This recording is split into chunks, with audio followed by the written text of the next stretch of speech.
ভাইরা, আমার বন্ধু কালিয়ার ফোনটি কেউ নিয়ে দৌড়ে মেরে চলে গেছে। প্রতিমধ্যে সে দেখলো এক মোটরসাইকেলওয়ালা আসলো। হ্যাঁ ভাই, আমার একটু হেল্প করো বলে কোনো রকম 1.5 ফুটের মানুষ সে মোটরসাইকেলে খুব কষ্ট করে উঠলো। চোরের পেছন পেছন ধাওয়া দিছে। চোর তো ভয়ানক বিপদে আছে, হালার পর হালারা ধরে ফেলায় কিনা দেখা যাক। যাইতেছে যাইতে চোরের নাক দিয়ে ধোঁয়া বাইরে গেছে রে ভাই, কি দৌড়!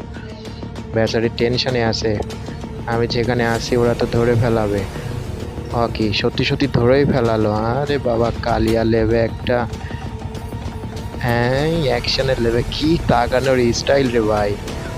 ঘুরতেছে, দেখতেছে। কি পরিস্থিতি উল্টা হয়ে গেল! কি ব্যাপার, পুরাতন শত্রুটা ছিল নাকি? আরে বাবা, ও আচ্ছা, বাইক চুরি করার নতুন টেকনিক! বন্ধুরা, না হেসে আর পারলাম না।